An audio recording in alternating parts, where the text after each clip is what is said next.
David Robinson playing either 4 through 7 of his final games of his career were underway, and it's the Nets. Pull-up jumper by Kidd. They did it in games 2, 3, and 4 against Detroit off the opening tap, and they do it here tonight. Obviously, Greg Popovich has not worked on the jump ball defense for San Antonio. Just like that, the crowd is quieted momentarily, at least. Here's Tim Duncan for the first time, trying to feed David Robinson, and a foul on Collins from behind. And these guys work high-low as good as any big man combination that's been in the game over the last 7 or 8 years. They each look for each other, and they know where they're going to be. You can easily make the argument that this is the greatest twin tower alignment in NBA history. David Robinson, who took Tim Duncan under his wing, a very long wing, if you will, and helped refine his game. And they have played beautifully together, including the '99 championship.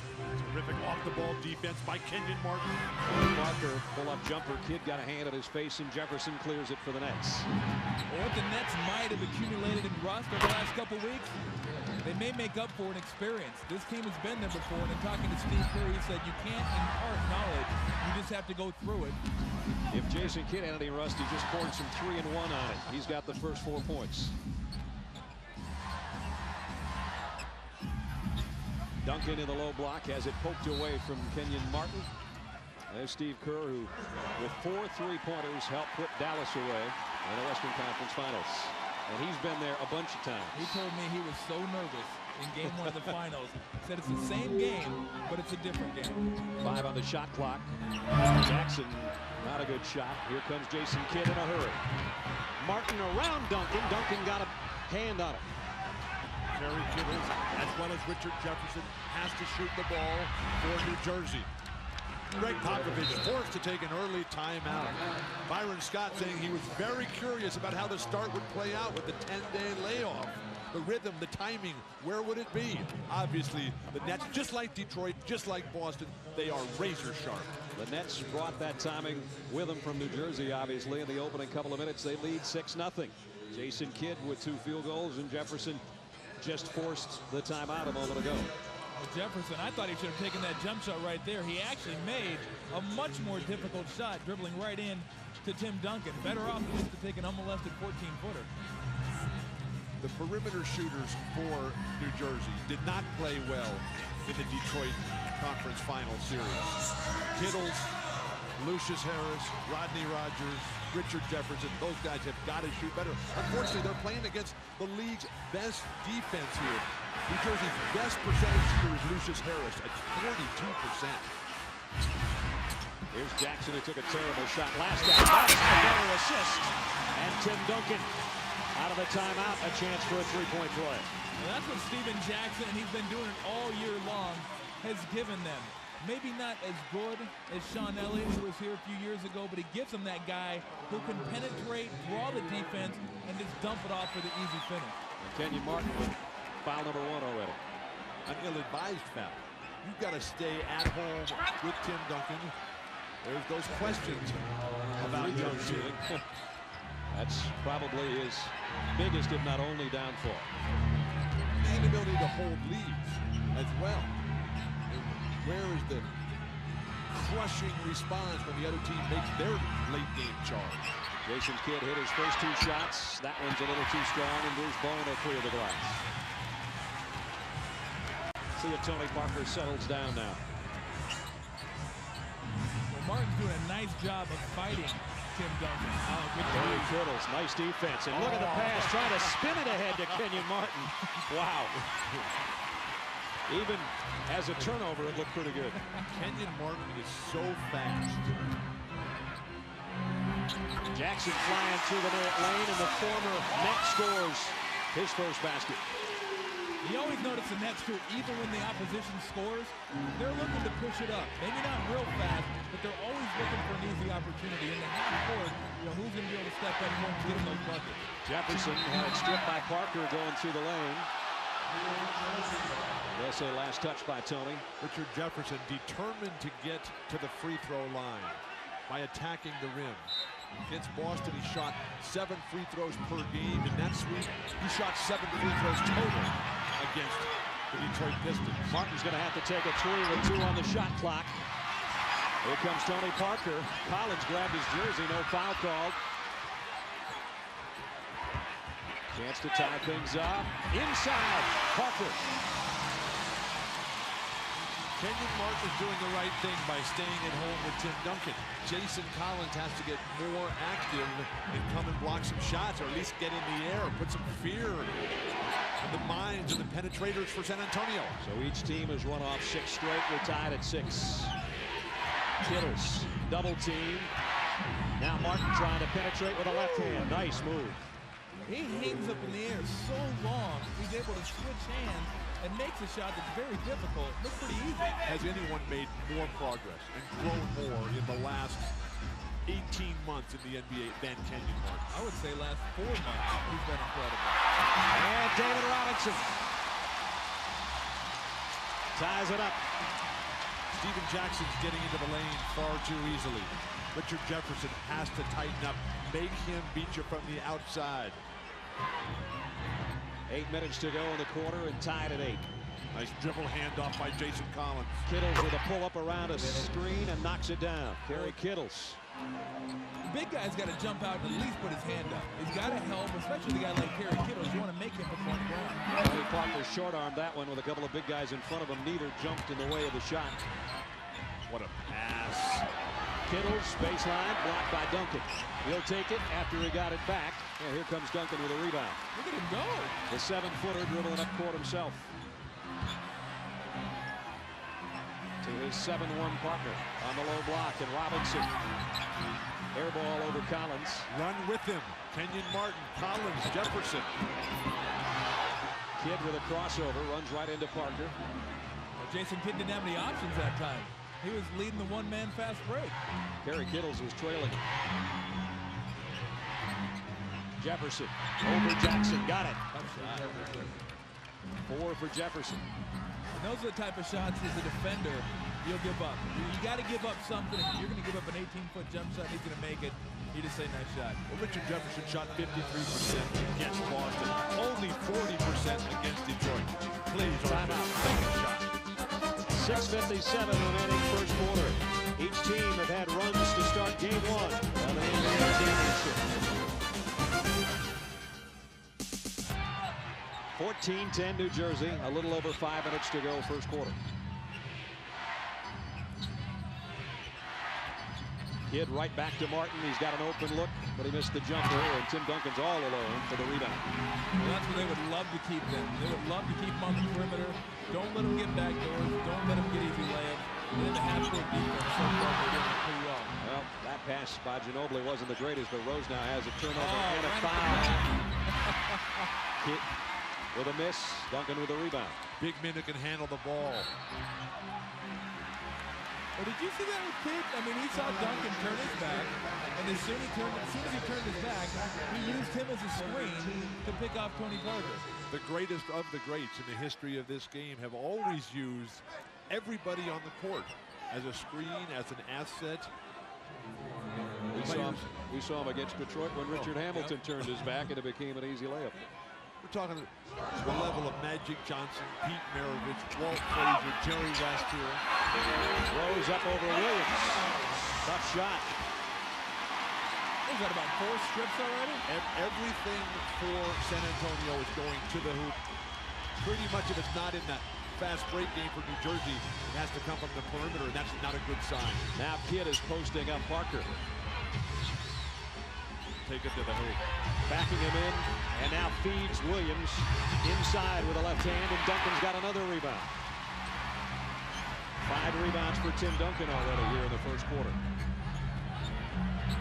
And here is the MVP. Now to fade away with a shot, and he's pushed. Aaron Williams picks up his first foul. Well, this could be one of those 4 or 5 ice bag nights for Tim Duncan. Is Aaron Williams going to put a body on him? Kenyon Martin's already shown he's going to put a body on him. It's going to be a physical series for him.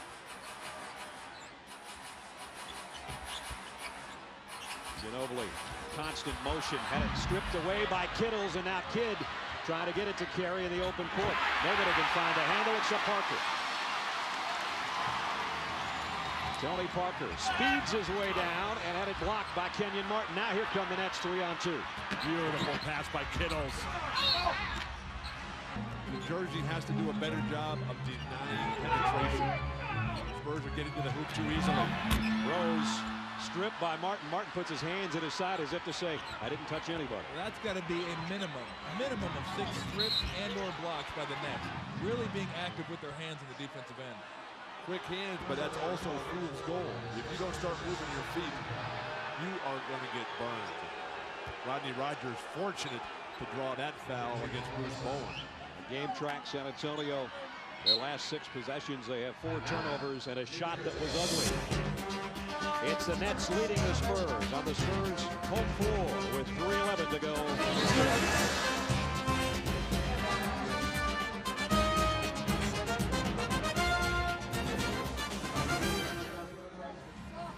We mentioned the Spurs 4 turnovers in their last 6 possessions. In our court sounds, Greg Popovich told his team, you know, watch your ball handling. Ball's got to change sides of the court, but we're picking up and holding it, letting them get into us, getting back on your heels. Got to be aggressive, drive that thing, but don't lose your dribble. Don't take one dribble and pick it up. If you can dribble it, don't DHO it. So we keep the motion going and flowing side to side.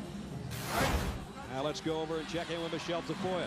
Well, in this last time out, Greg Popovich telling his team, hey, we've only got 12 points. You guys are not going strong to the rack at all. You are far too soft. You've got to be more physical going to the basket. Otherwise, we're going to keep in this scoring drought all quarter long. Brad? Well, the Spurs only have 16 field goal attempts, and Tim Duncan's only got 2 shots. If you find yourself getting stripped down low, as the Spurs are, your elbows aren't broad enough. You're not leading with your shoulder or your head to protect that ball.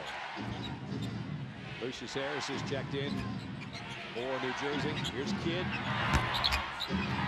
Missed it, trying to get his own rebound, and it's Duncan's. Who will be quickest to the loose balls, Jason Kidd or Tony Parker? Jackson, nice crossover dribble into the lane, and he's fouled. Time and time again, Steven Jackson is just, he's standing on the perimeter casually, and then he just puts the ball on the floor, and there is no movement of the feet of the defenders for New Jersey. Steven Jackson. That explains a lot. He was protecting the ball with his head during his playing days. I'm understanding a little bit now. Jackson hits a free throw.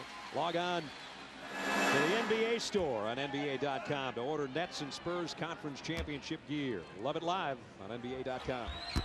Jackson got 1 of 2. Martin up there to snatch that rebound. Greg Popovich said that one of the real keys in this series is for his team to get the front court for New Jersey in foul trouble. It has not been a parade to the free throw line for Tim Duncan, Malik Rose, or anyone else. Well, Collins does have 2 fouls. Rogers in there for him right now. Kenyon Martin has only 1. Here's Kenyon offensively. This guy's good. Angry. He is good, isn't he? What hands. What anticipation. And what confidence on the defensive end. He's just saying, hey, I'm going to guard Tim Duncan by myself. Nets by 4. Ginobili trying to weave his way through with the left hand and does. The rookie with his first basket. Has San Antonio made a perimeter shot? Don't remember one. I don't know if they've taken more than 2 perimeter shots. They've been either getting to the rim and finishing or getting to the rim and getting stripped. It's a tough matchup right here for Steven Jackson. Harris blocked by Duncan. Duncan always keeps the ball in play with his block. That's his 3rd block shot already in the first quarter, fellas. San Antonio leads the NBA every year in block shots per game. They did it again this year. Martin off the inbound had to hurry his shot because of the shot clock down to 3. Here come the Spurs with a chance to tie again. Good D. Got 2 fouls on Kenyon Martin. A nightmare for Byron Scott. Both the regular season games, he ended up with 5, and he's sitting there disgusted right now. And there's the look of his coach looking on, knowing that that's not a good sign. The biggest problem is that neither one of them have been head-to-head fouls against Tim Duncan. And that's where you got to save your fouls for when you're guarding the league's 2-time MVP. Let me qualify that last statement. It's good defensive recognition. Getting over the offensive player, but that most certainly was a block. And he's going out now as Jefferson will come back in. Spurs only 1 for 4 from the line, and Bill and Tom, that's been their downfall this year in a lot of ball games. Giving away freebies. Only got the second one. This is Parker not a with 3. team, San Antonio, that plays well as the favorite. They do not play well with the lead, giving it up so many times. They've already lost game 1 of 2 series this spring. Rodney Rogers knocks down the outside jumper. No team in NBA history has ever lost a first game in a series 3 times en route to a championship. They don't want to drop one here at home if they can avoid it. Jackson tried to pick and roll, and he threw it all the way over the photography row. Well, he threw it where Tim was. Tim was going to the rack. He went to the corner. The interesting thing is that Jason Kidd has not been able to penetrate in the set offense against either Tony Parker, or now he's got Stevie Claxton for the first time. Spurs with 5 turnovers already. And Kidd throws one of his own away. Steven Jackson on the break. Claxton trying to follow, and he lost the handle. He's got to call that traveling on the Spurs, on Steven Jackson. He carried the ball next to his head on top of his shoulder. Greg Popovich not happy whatsoever with the execution. Very careless. See how Kidd does his second trip down court against Claxton. You get it up to the 35 mark, you can get a 2-for-1 here, get the ball back and ensure yourself the last shot. Rogers hit his last jumper, and he hits that one. Rodney Rogers 4 off the Nets bench, and their lead stretches back to 5. Well, you forget this guy can flat out play. Former first-round pick out of Wake Forest. I mean, when he gets it going, offensively, he's a load down in the block. He can also send that to 3. And it's Demon Deacon against Demon Deacon right now. He's guarding Tim Duncan. 1 shot time for San Antonio. Shot clock in the game clock virtually dead even. About 0.2 difference. Down to 10 remaining first quarter. Ginobili has a look. Jackson got his man in the air, and he's got an open jumper, and he knocked it down. Why go for a pump fake against a guy who hasn't even taken an outside shot? Kidd just before the buzzer, can't quite get it. So the Spurs get a nice play and a good shot from Steven Jackson to end the quarter. They're still down, but at the end of 1, New Jersey leading by only 3, 21-18. Spurs on their home floor at the end of 1, trailing. This is ABC Sports, home of the NBA Finals.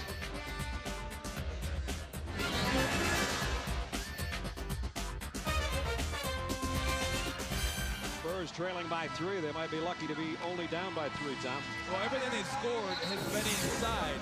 But with that being said, they have had a lot of great looks at the rim from inside. You're going to see all the green dots. Those are made. That looks good. And then you start saying doink, doink, good, doink, good, doink, doink, good, doink, doink, good. And that's the only one from the left corner, the one Steven Jackson. That's 5 shots they've had at point-blank range that they have missed. They are getting the look that they want to get. If that continues, if they get that many shots that close to the rim, it's going to be hard for the to stop them. All the pressure right now on Anthony Johnson in the ball game. Was superb in games 3 and 4 against Detroit. Beautiful back cut. And Jackson missed again and close. Same thing that Tom was just talking about. Let me add another doink. It's not as if there's an intimidating shot-blocking presence out there for New Jersey. Here's Harris, Ginobili on him. Got around him and tipped in by Williams.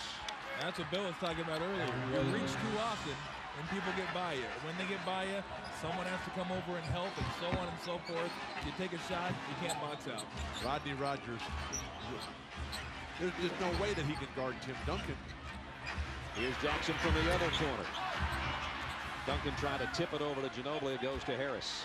The Nets started 5 out of 8 from the floor. They're 6 of 16 since. We are seeing an extremely confident and well-coached New Jersey team. Rogers hit his first 2 jumpers. That one's off the mark. They might want to think about getting the MVP a couple shots. He's had 2 shots in the first quarter. Rodney Rogers gets whistled for a foul in transition defense against Malik Rose. The hammer, the trip. Jason Kidd wondering how long he'll be sitting out. In years gone by, Anthony Johnson has not been able to sustain New Jersey's attack. Was absolutely fabulous against Detroit, Johnson. Tim Duncan puts it in, and again a chance to add one. Williams has 2 now, as does Martin.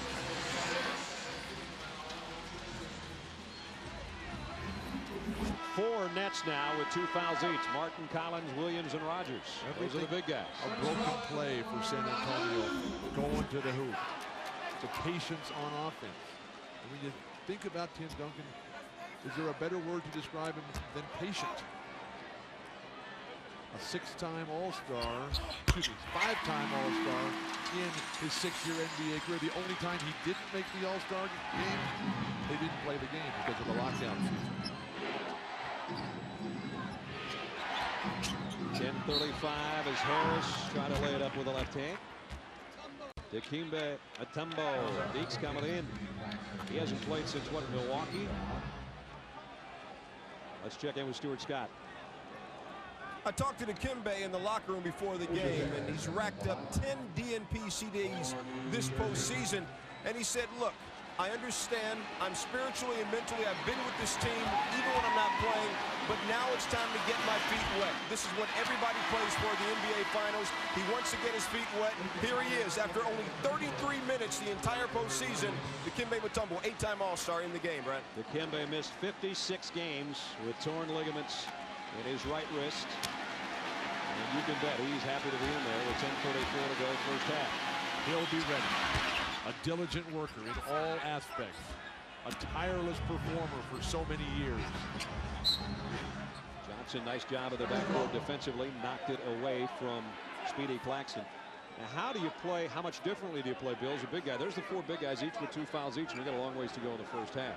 You come to your deep bench, and fortunately for both coaches, these rosters, which are mirror images of each other, go all the way to the last guy.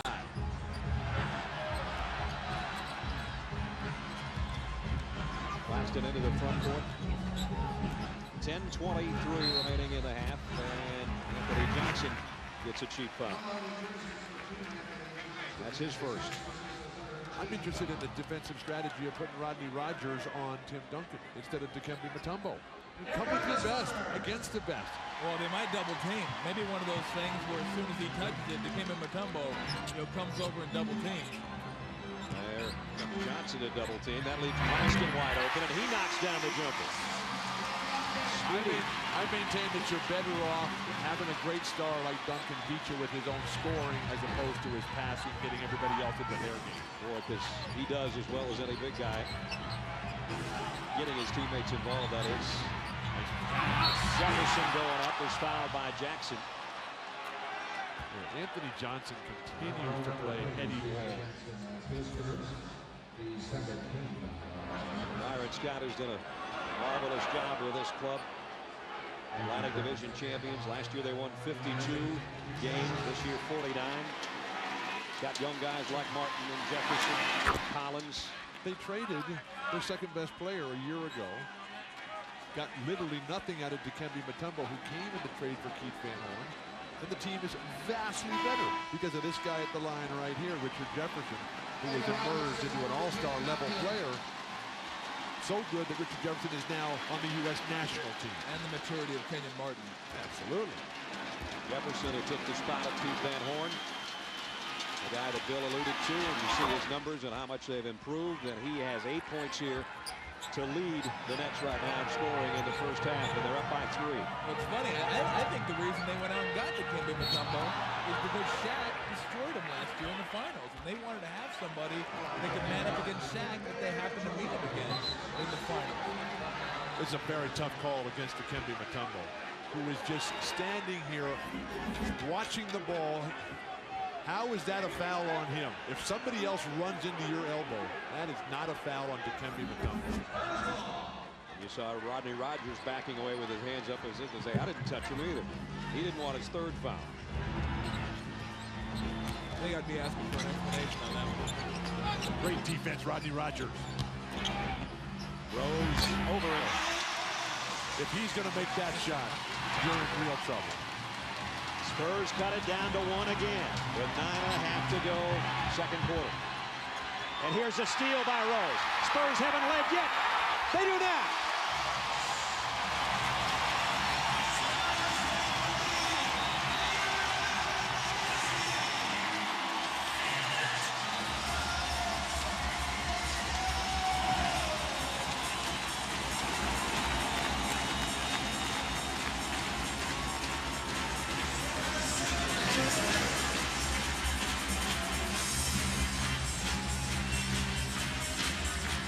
choice of Charlotte back in '96. He just came up with a steal of the night and the basket of the night. The first one to give the Spurs the lead tonight, 27-26. But the Spurs were built with some superstars in the Alamo City, including David Robinson and Tim Duncan, 10 years apart, #1 picks in '87 and '97.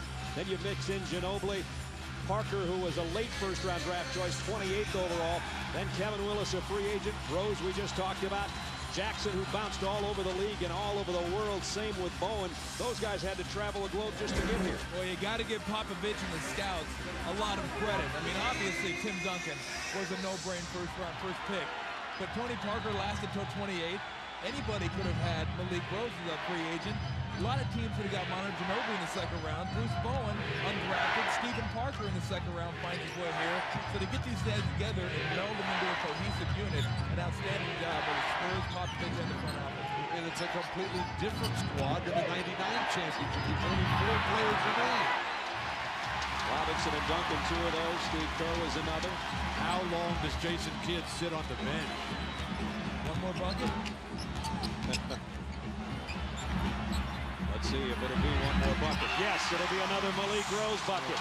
And here he comes. The difference in the game has been points in the paint, which is a result of the lack of perimeter defense for New Jersey, and then the foul trouble, which has plagued the Nets throughout. And Rodney Rogers knocks down a 3. Man, has he been huge off the Nets bench. Literally and figuratively. Exactly. He should be the unstoppable force. He should be the difference. Rodney Rogers, unfortunately, has a long and well-chronicled history of inconsistency and underachievement. Rose, let's see, whose ball? Officials have a chat. It'll stay with San Antonio. Jason Kidd has checked back in. Anthony Johnson will go out. Kenyon Martin into the lineup as well. Richard Jefferson to the bench.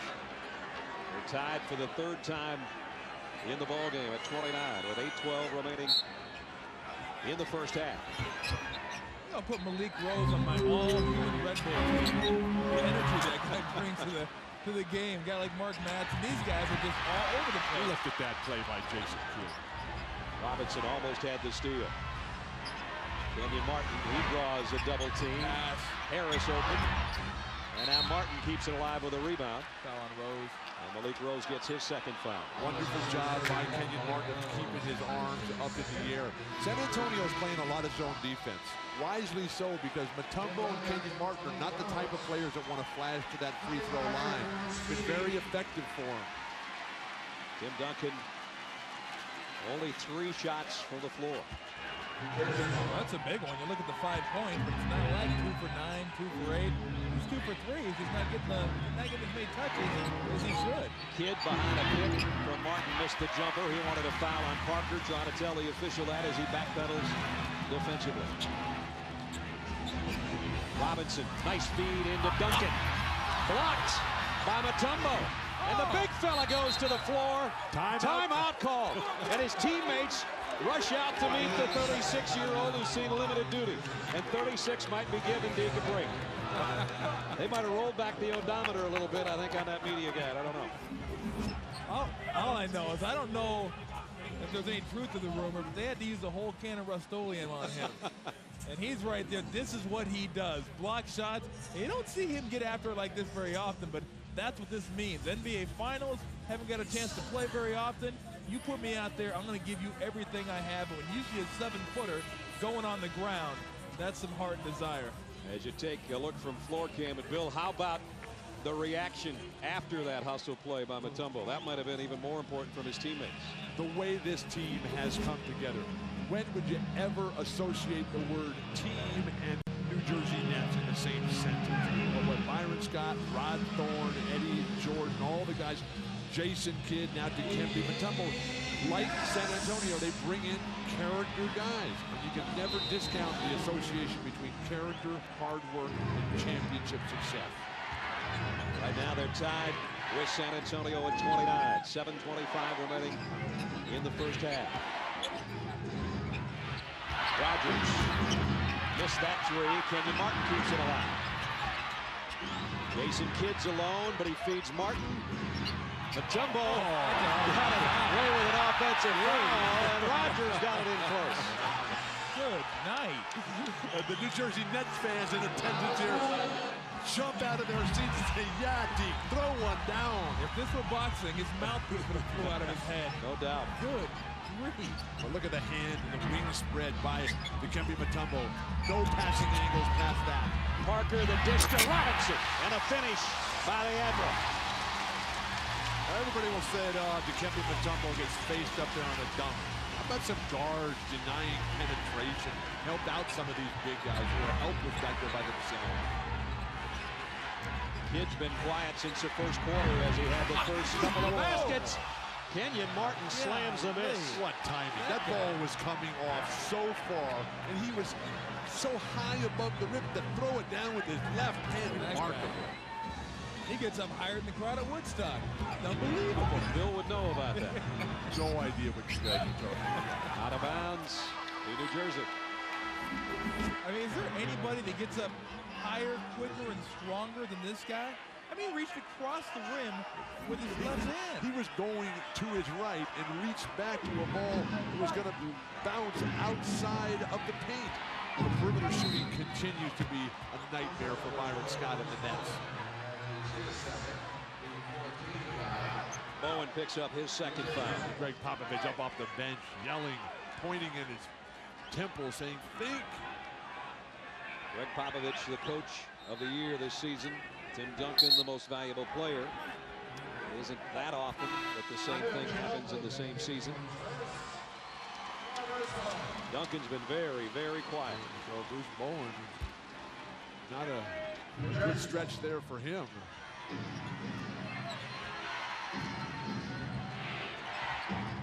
Under 6 minutes now. Edged by 2. You got to pick and choose if you're saying it. Nice. Blocks. Kittles went up and had it blocked. Spurs never blocked the ball out of bounds. Kenyon Martin with a steal coming right back the other way. Nice passing. Rogers around Robinson, but he had to adjust too much. And David with a rebound. Ginobili. That's one of his shots, that reverse layup, but he got stretched out pretty far on the baseline. Dikembe Mutombo is playing ball. You know they have guys that like Dikembe over in Argentina? Like, this guy's pretty long right here. Got to take in if you're Martin. And he does. This is what it's going to have to be if New Jersey's going to win this series. Kenyon Martin saying, I'm the best player in this series. Robinson, great pass on the baseline to Jackson. A big man's ability to stand out at the free throw line, knock down jumpers, initiate offensive dribble handoff, and more importantly, lay those perfect dimes on the back cut. Think of the plays and the hustle we've seen from the two big guys who've been around a long time, Mutombo and Robinson, already in this first half. Got to take it here, too. Martin, left hand blocked by Robinson. Well, if you wait too long, that allows the other big man time to get over and help. Back to Robinson, trying to throw it, hit the back of the iron. He gets it right back from Jackson. Score, David Robinson. Oh, he's going circa 1992 right now. David Robinson has had so much trouble finishing games after he's gone out. He's been fabulous at the start, but right now he's playing magnificent basketball in all respects. A rookie of the year in 90, an MVP in 95. In his final games for the San Antonio Spurs, he's just tied it up. The only award he hasn't won in his career is the MVP of the All-Star game. Like Kareem Abdul-Jabbar, so difficult for the centers. Granted that Tim Duncan won the MVP of the finals in '99. David Robinson did not get that, but in those days, whenever David Robinson went to the bench, even though they had the great stars like Elliott, Avery Johnson, the team completely fell apart when David Robinson went to the bench in '99. And I think, you know, you talk about the MVPs and the championships, he's probably more proud of having the Community Assist Award named after him. The David Robinson Award. The guy's conducted himself with nothing but class, on the court, off the court, given $9 million to his school that he's building, the Carver Academy. I mean, this guy he's a guy that when you watch the game and you watch as a kid, that if you model yourself after David Robinson, you turn out better than just all right. We were there the night that Commissioner Stern gave out the Community Assist Award that will be named after him. for the rest of time, and he just got his 6th rebound to go with 9 points. The zone offense for New Jersey leaving a lot to be desired. Duncan fouled as he went up. Ginobili had Jefferson get out of him in a hurry, and now takes about 3 steps with no traveling violation. His Kidd had a hand on it. Kenyon Martin is everywhere. Duncan off the glass. Well, they're certainly letting him play. 39-38. San Antonio in front with a little over 3 minutes in the half.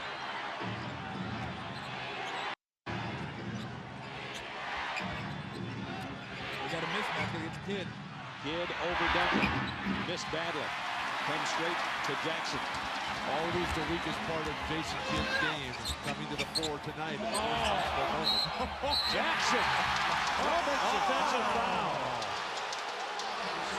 I gotta see that one. First of all, I wouldn't have called it because he just broke someone's ankles right there, Kenyon Martin.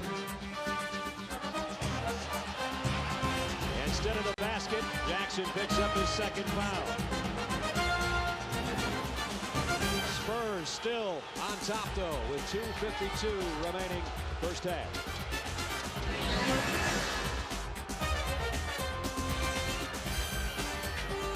Jason Kidd hit the first 2 buckets for the Nets. He's 0 for 8 since from the floor. Well, foul trouble, points in the paint deficit, and outside shooting is killing the New Jersey Nets. Nice beat of Kenyon Martin over Tim Duncan. There's just no reason once he leaves. If he leaves Earth and you're still on it, don't jump. Just don't. You're not going to beat him to the rim. And when you think of how he shattered his leg in college and how he can still jump right out of the gym. Ginobili on a runner. Here comes Jason Kidd. Run with him.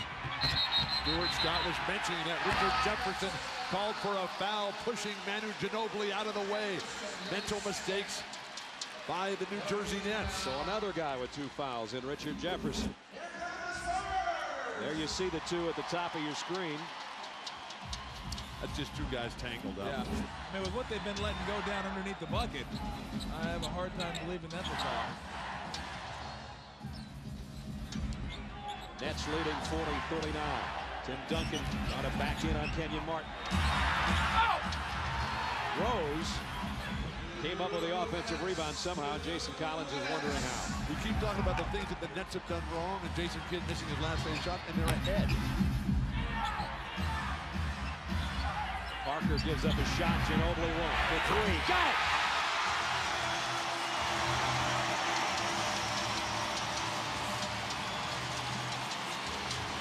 And the Spurs climb back in front by 2 with 1:35 in the half. Kenyon Martin has to be very careful not to pick up a foul in the last couple of minutes. Collins almost got one of his own as he runs over Ginobili, and Ginobili picks up his 2nd.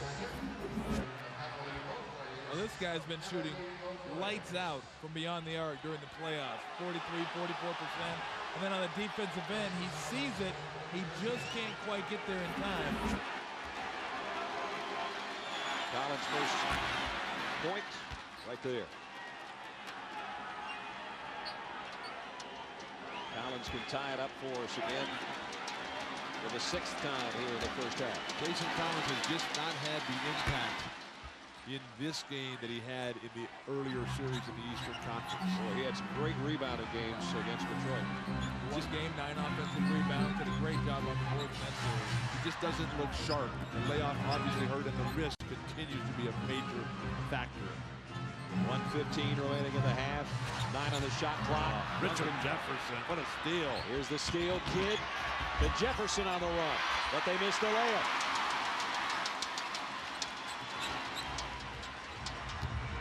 Minute remaining in the first half of Game 1 of the NBA Championship Final. Play the clock if you're the Spurs. Go 2 for 1. Rose has had a hot streak in the first quarter, missed that jumper, and Kidd with a rebound, and when he gets a rebound, he's even more dangerous. They can go 2 for 1 themselves right here.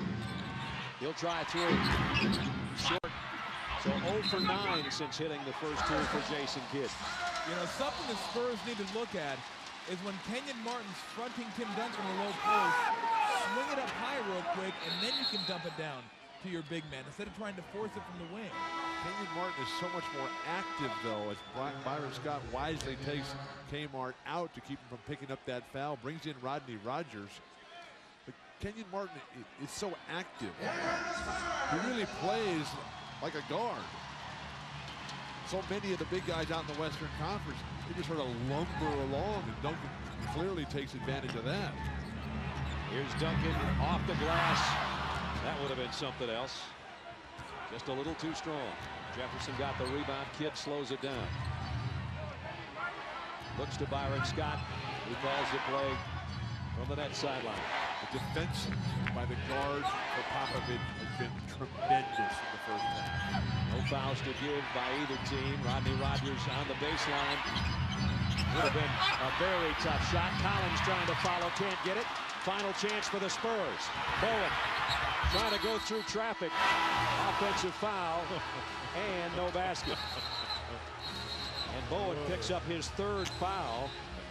And they're going to talk about how much time is going to be still on the clock when that foul was called on Bowen.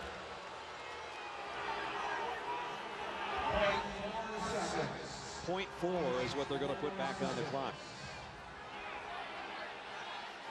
Spurs turned it over 10 times in that first half, but as Sean said, or Doc said rather, really not taken advantage of by the Nets. New Jersey should be ecstatic. They have not played that well, with the exception of Kenyon Martin, but they're tied. There's the inbound play. No time to get a shot away. And at halftime, game one. We're all dead even at 42. A bigger, stronger, more versatile front line. Professional, workmanlike performance. Just pound it inside, set the tone, and ask the New Jersey Nets what they're going to do about it. Jason Kidd started off 2 for 2, ended up 2 for 11. You got to figure some of those shots are going to drop. That being said, he's still on his way to a possible triple-double. Already with 6 rebounds and 4 assists, so he contributes much more to the box score, he can tell you, especially the field goals made and field goals attempted. Here we go, starting the third quarter. 6 ties, including the one we have right now so far in the ball game. Bruce Bowen, quiet in the first half with no points. A great three-point shooter, and he knocks down the 3 for his first basket. An outstanding article in yesterday's New York Times by Mike Wise on a personal story of Bruce Bowen. If you haven't seen it, you've got to check this out. What a remarkable soccer Bruce Bowen's life has been. Another basketball bag of money. Kenyon Martin with the miss. Tim Duncan with a rebound. Jackson, another guy that's traveled around considerably. Again, they go to the hoop, but with Bruce Bowen setting the stage with a perimeter jumper, here's a guy that's been with 4 NBA teams. Miami twice, the Celtics, the 76ers. He's had to go to France, Fort Wayne, and Rockford to the CBA. I think he's earned his way here, hasn't he? Growing up, Bruce Bowen in Fresno, California. A horrendous family situation, estranged literally from every member of his biological family. Had to beg and plead, literally buy his way to get a college scholarship at Cal State Fullerton. And now he's starting in the NBA Finals for the favored team. Kenyon Martin just picked up his 3rd foul. So just like that, Collins and Martin out of the blocks in less than a minute. Each have 3. San Antonio is determined to grind this out. They're not interested in making it into a pretty show.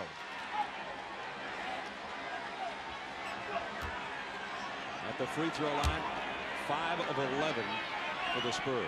That's horrible, as Bill would say. But Duncan rips it, and he's hit 3 of his last 4. 9 for Tim in the ball game. There's what we were talking about. 2 big guys. Jason Collins, Kenyon Martin, each with 3 fouls here within the first 51 seconds of the third quarter. And Tim Duncan knocked them both down, so he's in double figures. And the lead for the Spurs swells to the biggest it's been tonight. Well, to go along with the maturation process we're talking about for Kenyon Martin, Byron Scott said he's not afraid to leave him in there with 3 and 4 fouls anymore. He knows Kenyon knows how to play and not to get 4 into 5 fouls. The Nets now, going back to the end of the first half, have missed their last 6 shots. 7 now. The Spurs are doing a much better job of probing the paint area. They're getting into the paint, either kicking out or scoring at the rim. New Jersey settling for jump shot. Let's see if Scott said his biggest concern was the size of the Spurs. New Jersey's in trouble. They need a timeout desperately. The Spurs digging into the sides of the nets. They're up 7. And you can't fast break out of the net. Your set offense has been non-existent. Lack of perimeter shooting. Kenyon Martin has to watch out offensively, but a sweet move around Duncan. 12 for Martin. You know how quick he is? When they're playing him, they're giving him the jump shot. They're laying off of him, and he's still able to explode and go around him and finish. I like the way you keep changing his defense. Front one time, play behind, keeping Duncan off balance constantly. Out of bounds to the Spurs as Duncan spun around the Kenyon Martin with those 3 fouls, but had it stripped underneath the basket. Well, he let Tim Duncan feel him. And when Tim Duncan thought he had a spin, he backed off of him, and you just lose your balance. Jackson off the rebound. And a whistle and a foul on Derek Hiddles. All the loose balls, all the breaks going San Antonio's way. Somebody other than Kenyon Martin has to come alive. Kenyon Martin is doing his job. He's neutralizing Tim Duncan.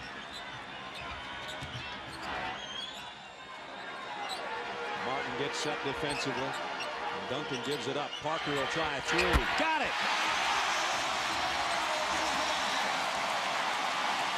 And now Byron Scott takes the timeout. Everybody up in San Antonio.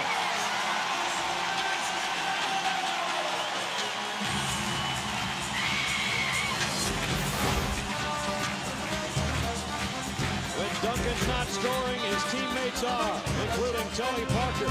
5 points here in the 3rd quarter for Parker, including that last 3. A 10-2 run by the Spurs, and they've got their biggest lead of the night. At home, they're up 8.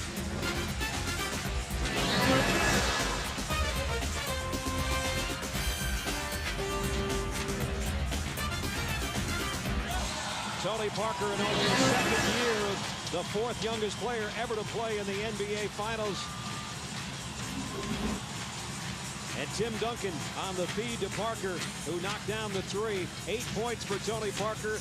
Tim Duncan talked about the fact Tony was a teeny bopper the last time the Spurs were in the NBA Finals. I think he's great. I think he's ready to go. I think he's excited about it. We were talking about it today. When we were in the finals, he was back in France up at 3 a.m. watching the games, and now he's here, and he's excited to be here, and he's ready to roll. He's been a sensation in this his 2nd year. Of course, so much has been made, so much pressure put on him. A month from now, Jason Kidd's a free agent. Does Jason Kidd come to the Spurs? Does Tony Parker end up having to leave? All that he's had to listen to, guys. And in the last couple minutes, he's knocked down a couple of big buckets. Tony Parker is one of the most optimistic guys you'll ever come across. He's just a happy person, enjoying playing basketball. He never let all this other nonsense get in his way. Nice passing. Kidd to Martin, Kenyon Martin inside. 14 for Kenyon. All these great shots that the Spurs are getting, that's a result for Parker and Bowen because the punishing front line that Greg Popovich is utilizing magnificently. A 10-4 start for San Antonio to open up this lead in the opening minutes of the 3rd quarter. David Robinson was so good in the first half, and he picks up where he left off. 11 for the old Admiral. Well, I think he'd like one more stripe on the jacket for him. Hangs up the hat. Good point. Jefferson outside, and he knocks it down just inside the 3-point line. David Robinson is trying to join a very few select group of people who have finished their NBA career as a world champion. Bill Russell heading that group with Sam Jones. He would be the only non-Celtic ever to do so. Parker continues to shine. 10 for Tony. Shouldn't surprise us the poise he plays with. He displayed that poise last year. And one thing this year that amazed me, in the regular season, Tony Parker had better numbers on the road than at home. And usually you only find that in veterans. This guy is really well beyond his years. Jefferson will try it again. This one's too strong, and Duncan just one-hands the rebound. New Jersey is playing and looking at the referees, waiting for a helping hand. This is the NBA Finals. You've got to take it. Parker on the pick and roll, back to Duncan. Duncan knocks it down outside. 12 points, 12 rebounds for the big fella. You see what happens when you hit a couple shots. They respect you, they double team you, and leave the MVP wide open. And it becomes infectious now for the Spurs. They're up double digits.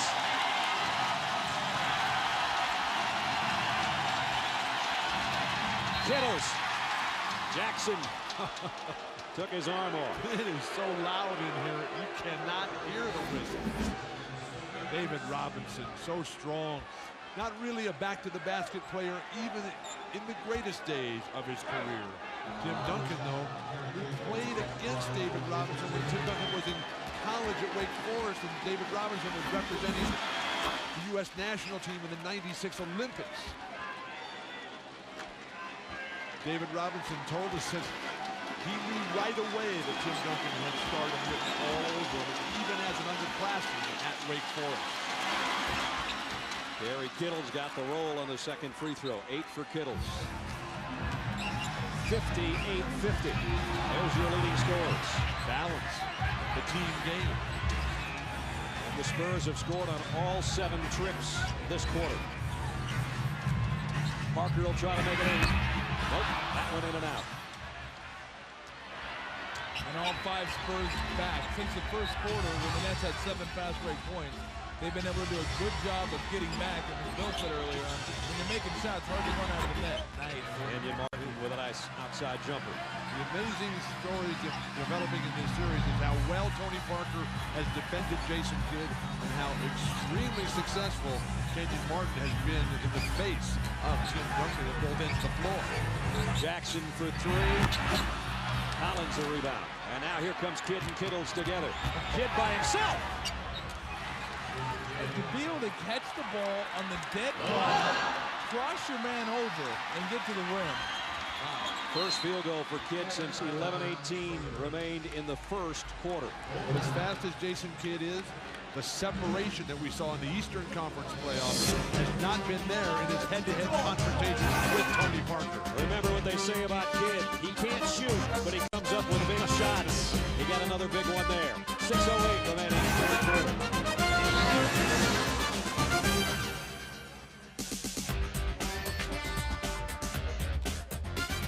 Martin, really the only guy who has brought it for Byron Scott with 16 big points and 8 rebounds. And he's saddled with foul trouble. Imagine what, if he hadn't picked up those 2 silly fouls early, how much a factor he would be. Well, a lot of guys are active, a lot of guys are strong. Very few are active and strong. Kenyon Martin's one of those guys. Of course, he's given away about 3 inches and about 30 pounds to the guys guarding. Here's the same matchup. Spurs move it outside though. Ginobili misses a 3, and it's Kenyon Martin who shags down the rebound. Jason Kidd has got to get going. Martin slicing through and fouled by David Robinson. When Kidd gets that ball down into the 10-foot area, nothing has ever come from that tonight for New Jersey. And that has to be a nightmare for their chances to win this entire series. He has to get that ball into the paint and punish Parker so badly that Popovich has to come with either Bowen or Ginobili to put some ties on, and then he's just not come true tonight for Jason Kidd. Martin misses the free throw. Well, until he starts punishing somebody down there, if I'm San Antonio, I'm not double teaming. I'm going to make him score down there a couple times before I double team, because I would be worried about what just happened. You double team Jason Kidd down there, someone's getting an open look. Martin got one of 2. I think, like Tim Duncan, you'll make Jason Kidd feature with his scoring as opposed to his passing. 7 straight points now in the last minute and a half by the Nets to close that 10-point gap.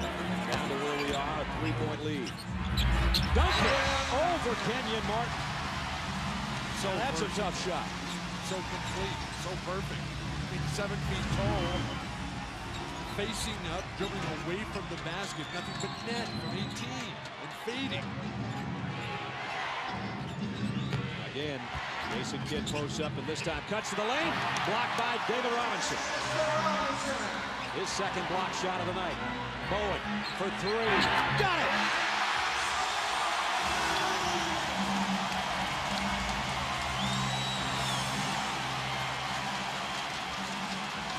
He shoots threes better than anybody in the league this year, and he's knocked 2 down this quarter. Tom, are you old enough to remember when Bruce Bowen couldn't make a single shot, much less lead the NBA in three-point shooting? Oh, it's incredible, the work ethic from this guy. And you're going to watch right here, Jason Kidd going. Great defensive help by David Robinson. And then just spotting up right there. And he's been money from the baseline, both right and left. But still, it amazes me. Bruce Bowen there going to the bench with his 4th foul. How a guy can shoot better from the three-point line than he can from the free throw line. I can't understand that, but give him credit for what he's been able to accomplish. That's all mental. He just picked up his 4th foul. Vote for who you think is the NBA Finals MVP, brought to you exclusively by Verizon Wireless. A year from now, Bruce Bowen will be an outstanding free throw shooter. Are you going to go to work with him? That would be the worst thing that would ever happen. Duncan with Martin on his hit. Duncan, another tough shot. 8 this quarter, 16 for the game. He's got 16, Martin's got 17. They wear you down. And now, Tony Parker's denying Jason Kidd possession of the ball, so Kerry Kittle, not a noted ball handler, forced to bring it out. Here's a screen set by Collins. Kidd missed badly off the weak side. Ginobili just caught it off the glass. Spurs are shooting 69% from the field this quarter. Parker's feeling it right now. Give me the ball in my hands and break somebody down and do something with it. And he does something with it.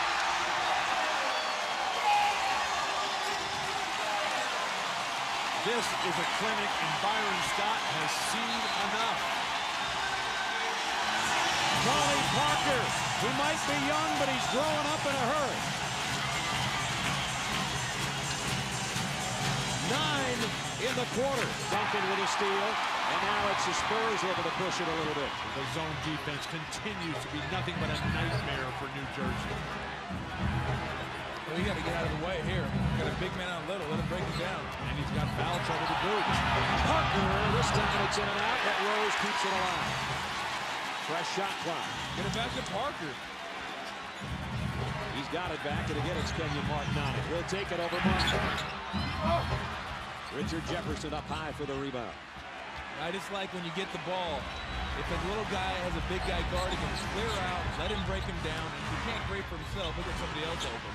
Nets with their second field goal drought of over 3 minutes now in this 3rd quarter.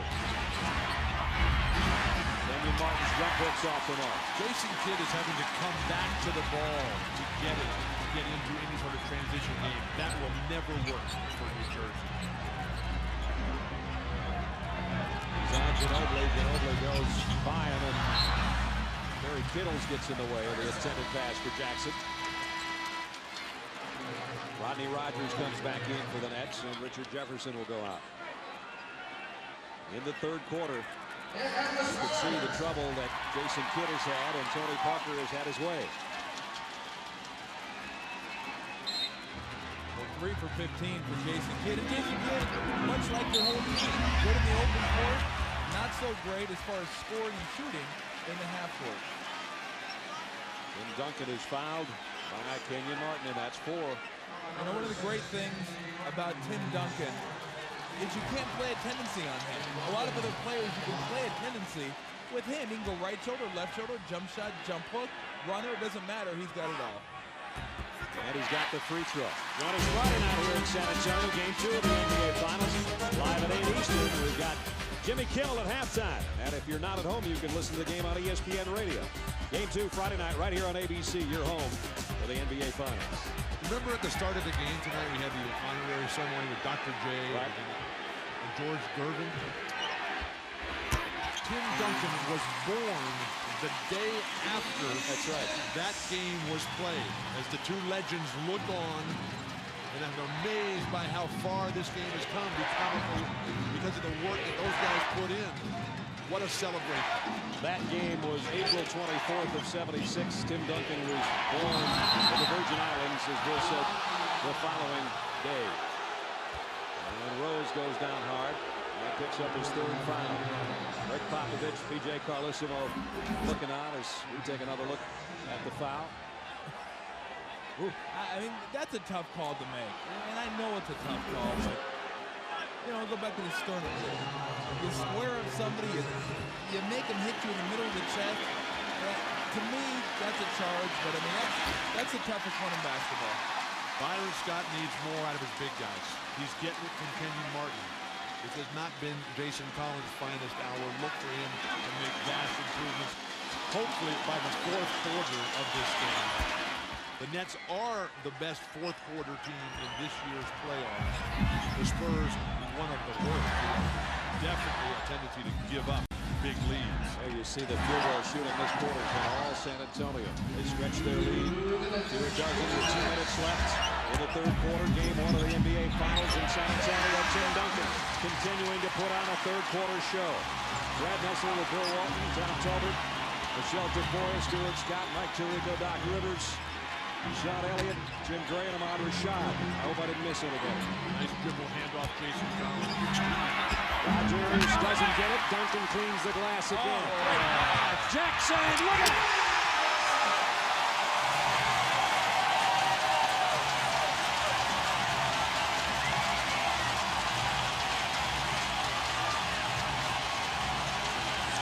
This is the largest deficit the Nets have faced in the playoffs. They're down 16.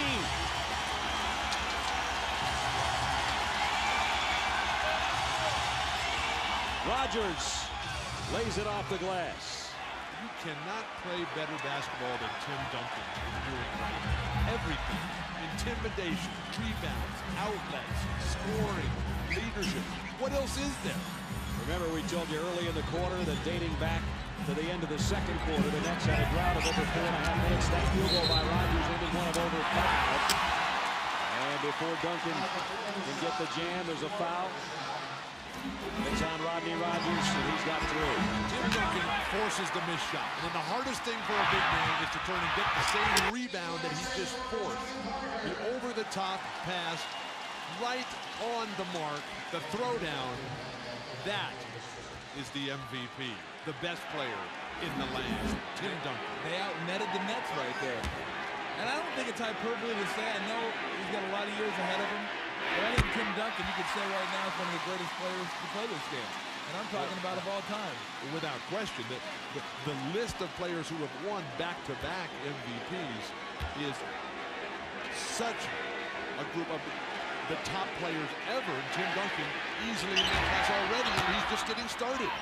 He has 13 points this quarter, 21 for the game.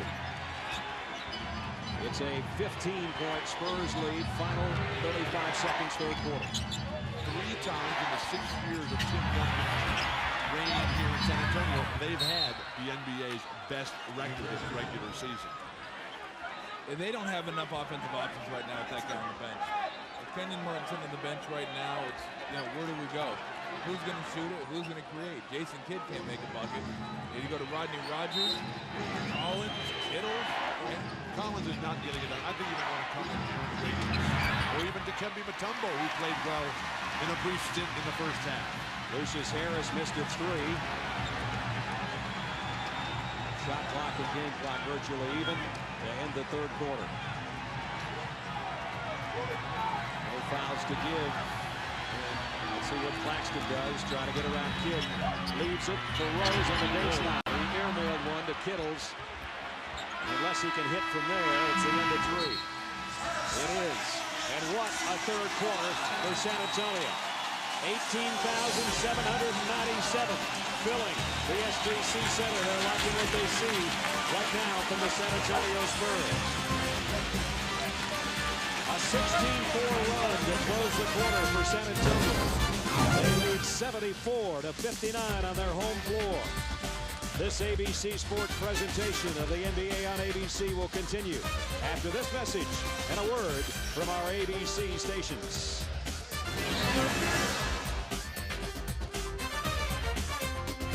Back in San Antonio, set to start the fourth quarter, 74-59. You want to talk about high definition? I think you can talk about Tim Duncan in the third quarter. He and Tony Parker are about as high definition as you could be, and that's about as much emotion as you'll see out of Tim Duncan. That was after an outlet pass that led to a slam dunk by Jackson. On the other side, you see the frustration on Jason Kidd's face. Those two emotions show the story of the third quarter. Remember, though, guys, Spurs have been here a whole bunch of times in the playoffs with the lead going into the fourth. And let's not forget that Beethoven left an unfinished symphony when he died. But the fact that the Spurs were the best team at closing out opponents during the regular season, going 52-7 in games where they led at the start of the fourth quarter, they have been absolutely atrocious at giving it away here during the postseason. Well, it's also given their due. In the 12 games they won, they had double-digit leads, won all those. So I know two things to look forward to in this quarter. It's Spurs turnovers and free throws.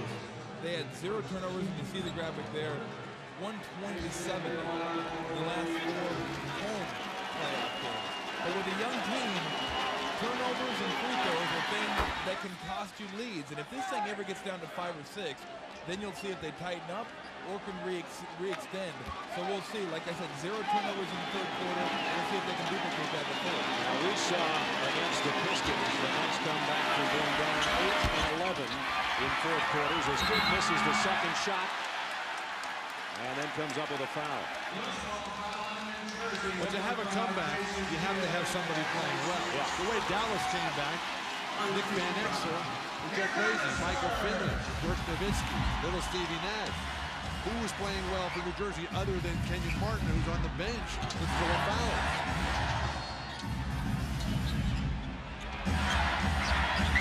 Duncan backing in on Aaron Williams. And I think the foul's going to come instead from the outside on Kerr. No, it is going to be on Williams. I beg your pardon, that's his third. The versatility of Duncan, his decision-making, which separates him from every other low-post player in the game. Well, the thing is, you cut through everything. And New Jersey only has a +4 on the fast break points. They're going to have a hard time winning the game if they can't get at least a +10 in fast break points. If they can't fast break in the fourth quarter, they can't come back. Claxton with this. Duncan had a hand on it. Rose got it back. Look at Aaron Williams' battle. And he got the rebound to Kerr. Aaron Williams was critical in the Game 1 comeback victory at Detroit. A couple of big blocks down the stretch for Aaron Williams. Chance of defense. The SBC Center at a whistle. A little too much defense from Speedy Claxton, who picks up his second foul. Let's check in with Michelle again. You guys were talking about giving up fourth quarter leads, and in that last timeout, the entire Spurs bench was up and in each other's faces. No letting up. Stay aggressive. We're not giving up the lead this time. Even some code words they came up with, which we have yet to decipher, to talk about not letting it happen again, Brad. I know they'd have some words if they did give up another lead. I don't know if they'd be code or not. Williams not only did a nice job on the defensive end with a rebound, he got the basket on the other end for the Nets. Ginobili. Oh, boy. Duncan had a hand on it. Kidd came down with it. Nice pass. Harris pull-up jumper. Big shot by Lucius Harris. Greg Popovich just said, enough. Let's talk this one over. And he wants to stop the bleeding right here. Remember, the lead had swelled to as much as 16. It's back down to 10. And the Spurs hold on to their fourth quarter lead. 10 minutes, 11 seconds remaining in Game 1 of the NBA Finals. The Nets doing what they do best. Finally got out to a little transition bucket, and they cut the lead to 74-64. Spurs now haven't had a field goal in over 3.5 minutes. While New Jersey had a couple of long stretches in the third quarter. Duncan can't get it. Jason Kidd can. Here's where he's at his best. He's got to pull it back, though. Great transition defense. Popovich telling us that in the few days they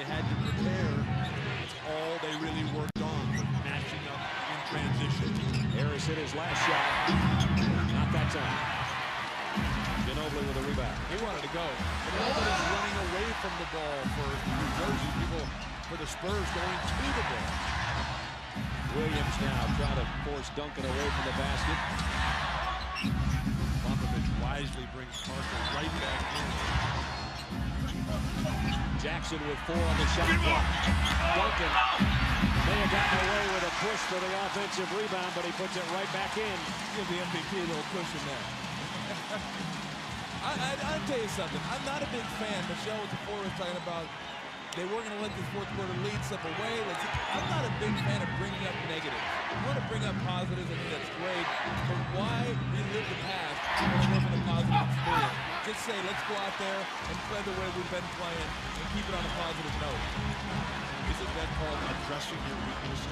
I don't like that. I don't like my guys. I don't like them thinking about it. I don't want them to think about that kind of stuff. There's some rose-colored glasses.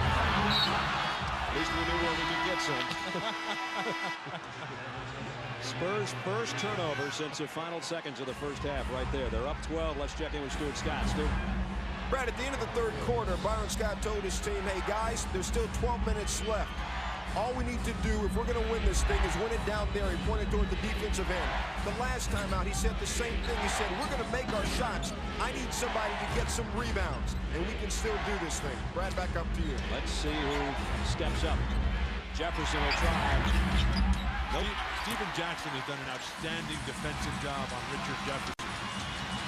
Not giving him any good looks. Kept him under control in transition. They're doing a good job of making them play to their weaknesses. Tim Duncan, and he's Duncan. He's got 25. Kenyon Martin's got to get back in this ball game, doesn't he? He's got to come with a different defensive strategy. Jason Collins hasn't got it done. Aaron Williams hasn't got it done. Kenyon Martin has. Dikembe Mutombo has, and they're both sitting on the bench. Well, they got to get him back in the ball game. It does you no good to leave him on the bench. I don't think you go down to 18, 19 points, it's already over. Tim Duncan's starting to think that right now that it might be over. He's put on an unbelievable performance in this half. He has 25 points. He's getting a break.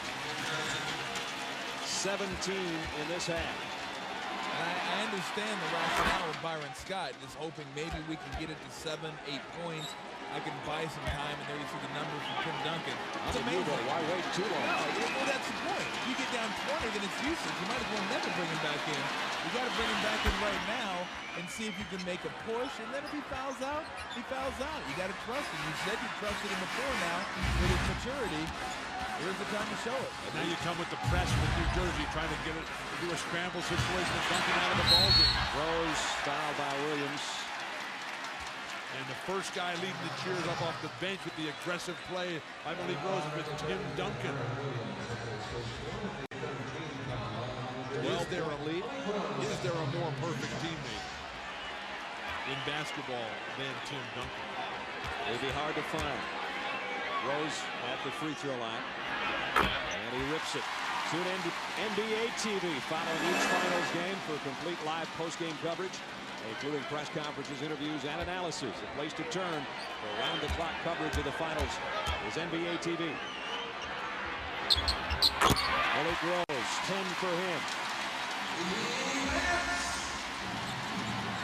The overwhelming dominance of the front line continues to be the major difference. New Jersey pushed underneath their own basket on one end and forced to the perimeter on their offensive end. Jefferson blocked by Robinson, his third of the night. Robinson just stood right there and let Richard Jefferson turn right into him. Rose over Rogers. Please. Kenyon Martin. What are they thinking? The Yellow Rose of Texas just made it a 16-point game again.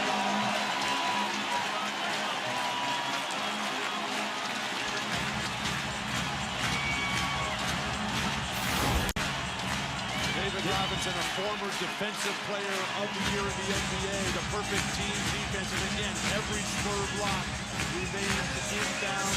They're able to turn it into transition points. And Rose knocks down the jumper, and look at the eruption on the Spurs bench. They lead 82-66.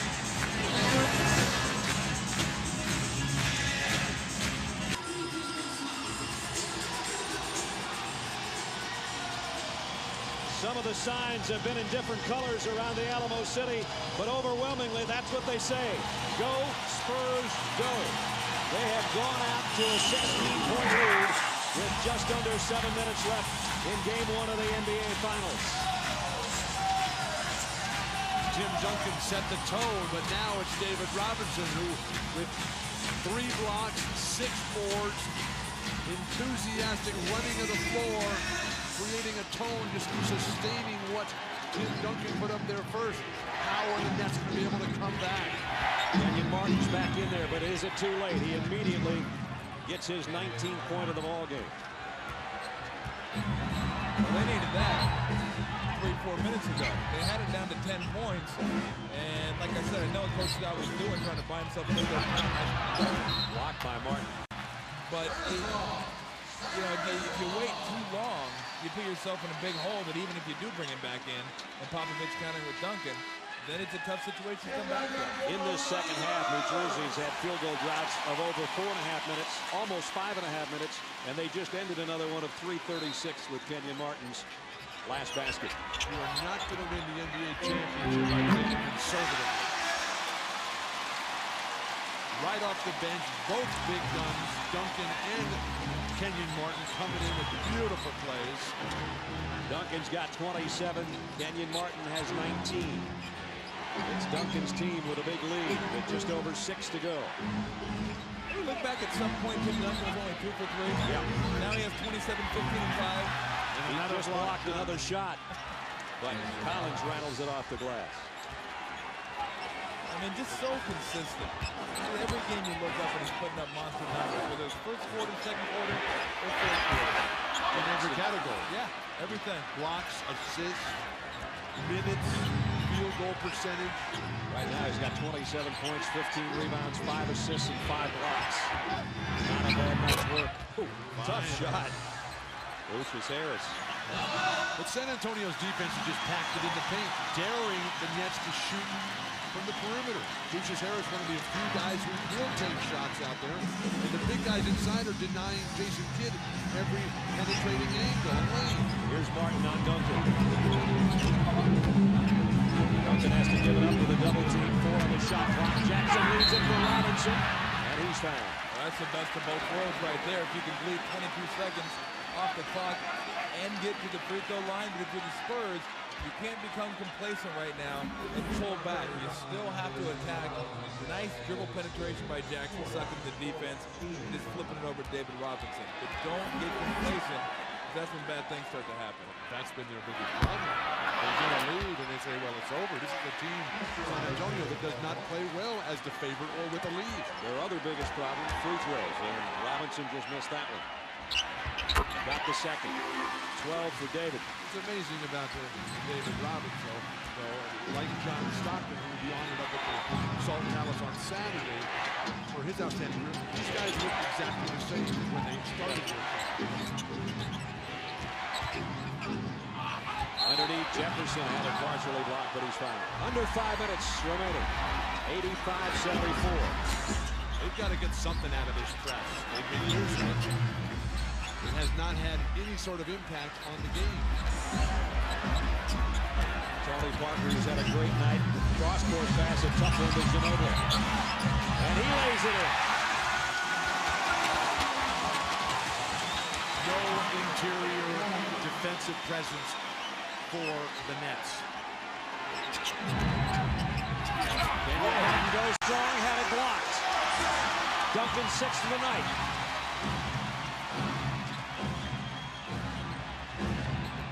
Dishes on the baseline to Jackson.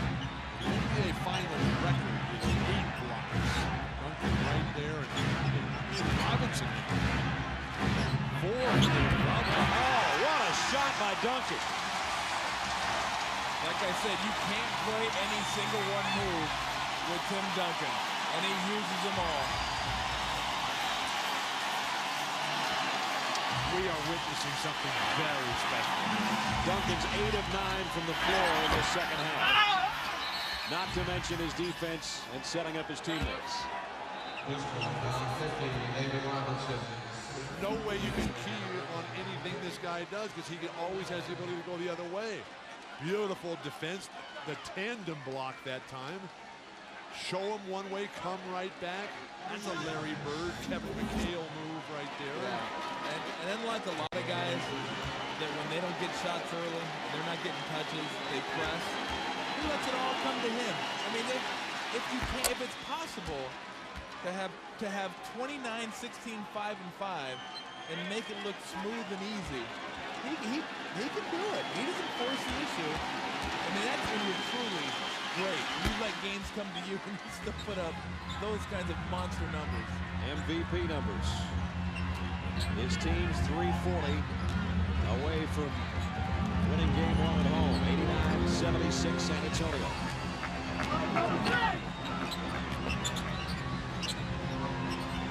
Duncan through the lane. That was a cross between a would-be finger roll and a slam dunk, and it was neither. Harris missed it through. Ginobili always looking to push it, and does. Jeez. Ouch, that's got to hit the hand. You know what has to be very disappointing for New Jersey? The Jason Kidd's defense, normally a real strong part of his game, has not had any impact on Tony Parker. Parker's gotten exactly what he's wanted. Is this a layoff look of the Nets or not? No. First half, they played very well. Yeah, this is not a layoff. This is the San Antonio Spurs doing a good job of keeping containment on their transition offense. Well, that's a shock. Another missed free throw by the Spurs. But I mean, we could see this the whole series. I'll say it again. If the Nets can't get out and run and give you 20 fast break points a game and get it up and down a little bit, I don't know if they can score on the half court consistently enough. The way they're going to score on the half court is Jason Kidd creating for others. That has not happened. He's going to have perfect perimeter shooting by Richard Jefferson, Lucius Harris, Kerry Kittles, and Rodney Rogers. And that's not happening. Harris got a 3. Harris and Rodney Rogers have done the job. Yep. RJ and Kerry Kittles, they've got some work ahead of them. Harris, 11 of his 12 points have come this quarter. We're under 3 minutes.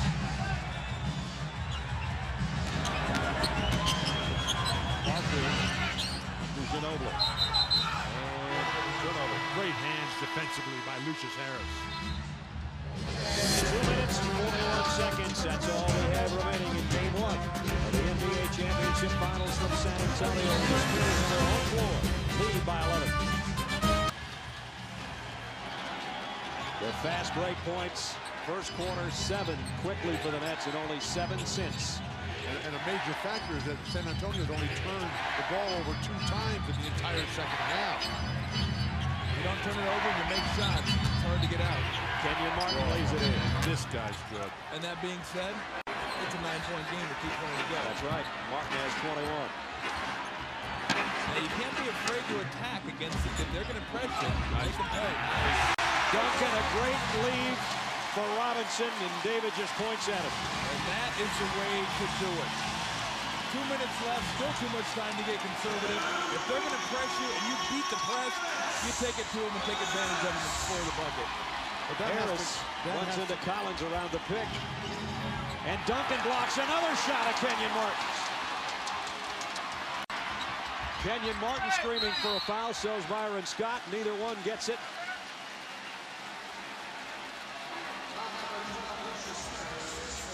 As you take a look at the Toyota game track with 1:44 remaining in the ball game. Jason Kidd has not had a good night, although he does have 10 assists. Tim Duncan has been sensational. 30 points, 17 rebounds, and David Robinson has turned back the clock tonight as he's got 14. Between those two guys, Robinson and Duncan, 10 block shots. And they have 10 block shots. It hasn't been easy for New Jersey to score. When they have had a chance to get to the rim, the threes have been waiting for them. Duncan has 6 of those blocks that Tom's talking about, along with a 30 point, 17-rebound night. Grind it out here for San Antonio. Richard Jefferson finally with a perimeter shot. Ginobili and Steven Jackson have not left him any good looks tonight. Don't forget, coming up next, local news, Nightline and Jimmy Kimmel Live, except on the West Coast. We have less than 90 seconds remaining. 94-83. San Antonio, as we said twice already to get to the finals, had lost a game 1 at home. It doesn't appear that that's going to happen against the Nets, but we're not done yet. The versatility of Duncan and Robinson, which the Nets don't have that luxury of. Their front guys are specialists. The Jason Conley, the Eric Williams, the Dikembe Mutombo. Kenyon Martin has developed into a complete all-around player. The foul was away from the ball in the final 90 seconds, so it's a free throw and possession. And Jackson will be the guy at the strike. So Tim Duncan and David Robinson are just goofing with each other here at half court. There's the series, how it looks. We'll be right back here. 8 o'clock on Friday night on ABC Sports. Then we'll switch to the Meadowlands Sunday, Wednesday, Friday of next week if it goes that far. Right now, San Antonio looking to capture game 1 and hold home court. Jackson off the glass. Tough. He's had his way, Steven Jackson. Early on, he was getting to the hoop. Now he's hitting turnaround jumpers. He's got his confidence going. Kenyon Martin trying to tip in. Twice his own miss and can't. And then fouls Duncan over the back. Oh, look at the bright spot. He got 3 offensive rebounds. 1 trip. And Duncan got his 18th rebound and paid the price as he's still trying to clear the tears. It's amazing the numbers that Duncan just puts up effortlessly. Yeah. Similar to George Iceman Kerr, who was so effortless in his filling out of the stat sheet. That pursuit of the ball by Kenyon Martin. So admirable, but certainly not what Tim Duncan wants to have to deal with. Kenyon Martin is gone with 21 points. Well, he was the guy. I mean, he was the guy that kept him in this game. He was the one guy they could count on to get him some half-court points. I shouldn't say the one guy. Rodney Rogers did in the first half. Lucas Harris did a little bit in the second half. But when it sputtered, he became their go-to guy. When their go-to guy was sitting on the bench. And give credit to Parker and Bowen. I thought they were the ones that opened it up in the third quarter with their aggressiveness by Parker and perimeter shooting by Bowen. Duncan tacks on another free throw. And where does New Jersey go from here? Other than the speculation about bringing Kenyon Martin back into the game sooner, we've got to get more, infinitely more out of Jason Kidd. Richard Jefferson, Terry Kittles have got to make vast strides in their ability to compete at this level. As good as Kenyon Martin was and fouled out with 1:11 to go. The 2 superstars you talk about on the court are that guy who until now has really not been able to find a shot. But the other one, at one point, as Tom said, was 2 for 3 from the floor. We said, what about Tim Duncan? Boy, did we get an answer in the second half. Jason Kidd was badly outplayed by Tony Parker. The Nets, remember, had 3 major second-half field goal droughts. And too much Tony Parker and too much Tim Duncan is going to be their undoing here in game 1. He has got that runner down pat. Duncan's got a 20-rebound game again. Wow. Well, do they get back in game 2 of the Nets and have that confidence they had before this game? Or is it back to reality? We're playing the Western Conference. This is what happened last year. Is it going to be the same thing this year? I think not, but the thought's got to be creeping into their mind that, boy, we steamrolled the Eastern Conference. Now with the West, it's a different story. With that, Bill, in mind of what Tom's talking about, what's Byron Scott's biggest job in the next day and a half? Is it physically or is it in the mental part? It's all mental. Physically, they're more than capable of competing with the Spurs and winning this series. But if they don't come out with the mindset of, look, we got to outwork them and out-execute them, outlast them, outthink them, have Jason Kidd punish everybody And you can't play even with a team like the Spurs. I mean, you got to come out with the mindset that we're going to hammer these guys. They did not do that today. In the regular season, when they lost here, they shot 37% from the floor. They're going to be under that when this one's over. Well, that third quarter was particularly disappointing for New Jersey. This came out absolutely flat as can be from the locker room. And at that point, it became the Duncan Parker show, and it was pretty much all over. Jefferson ahead to Harris on the break, and it goes in, and the foul on Rose. So Jason Kidd can only look on now. Well, you would expect Jason Kidd, I mean, just by virtue of playing the odds, that he's going to come back and shoot better than 4 for 17 from the field. Certainly not known as a marksman, but 4 for 17 is way under his average. This year, one of his better shooting years in his career, if not the best. And that's after he hit the first 2 shots of the ballgame. But what if Tony Parker is really that good a defensive player? They're in deep trouble. We'll find out Friday. We'll find out on Friday. Same bat time, same bat channel. Game 1 goes to San Antonio.